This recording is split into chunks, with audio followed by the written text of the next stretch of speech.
Hey everybody, it's Jason Blaha here, and today I want to talk about something that I wasn't even going to address, but I figured, let's go ahead and jump into it and see if we can confuse the hell out of everybody even further.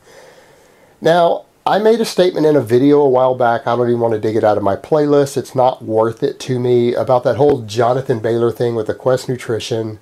And out of all of the videos and controversial topics that I cover, a single point was pulled out of that video, and a few people have been quite upset at me about it. I'm not going to name names. One in particular has linked large amounts of data trying to debate, wanting me to retract a statement.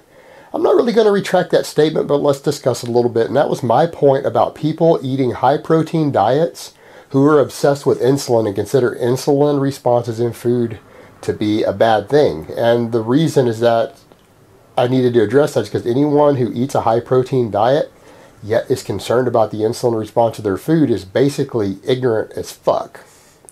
Because protein produces a massive insulin response.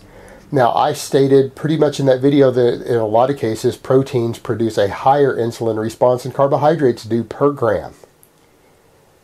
Now, the reality is, though, is that if you start taking out stuff like the terms often, if I were to say just in general that all proteins, or protein on average produces more insulin response than carbs on average, in the modern world with all the refined carbs and everything we have, no, that's not a true statement. When we go back to the way things are found in whole foods, okay, we might have a bit more of a debate there. Because a lot of your naturally occurring carbohydrate sources produce slightly less insulin per gram. Well, depending on if we're getting into per calorie, per gram of carb versus per gram of protein, you get into a big ass debate as to which produces more insulin. However, just looking at all of the data, yes, most really refined carbohydrates will produce a higher insulin response than most proteins. So I will correct that point.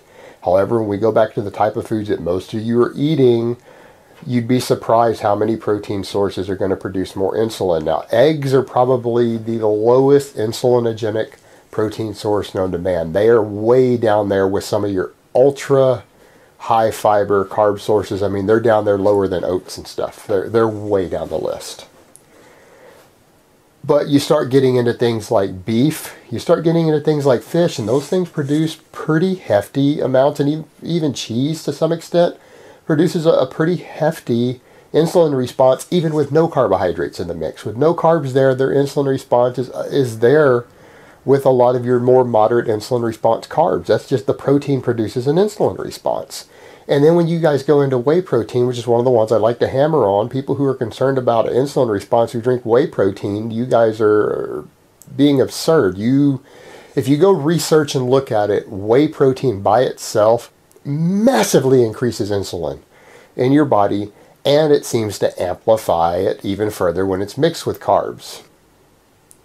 It's more of a synergistic effect there. And so that was the point of my whole video. I don't want to get into a big debate and fight on it, because we could get around and argue into circles as to how much mixing fats and fiber and whether we're talking about whole foods or individual stuff pulled out. We could get into a big debate. It's not worth it.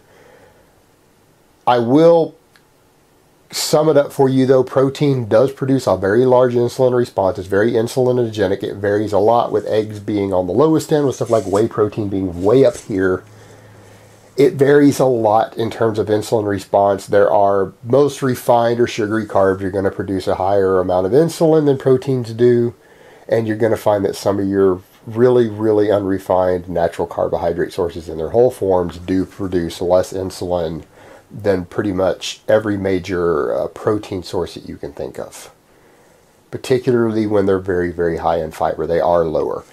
So it varies a lot, and we'll just leave it at that rather than getting into a massive debate about it. People who are really that curious about it, for whatever your reasons are, as to it might matter to your life in some way as to how much insulin these things produce, feel free to research it. There's tons and tons of studies on this. Alright guys, so that's really all I have to say on that today. I hope it has been informative, and I will talk to you guys next time. But let me give you guys a bicep shot before I go. Oh, Mount Biceps. And remember, protein is insulinogenic.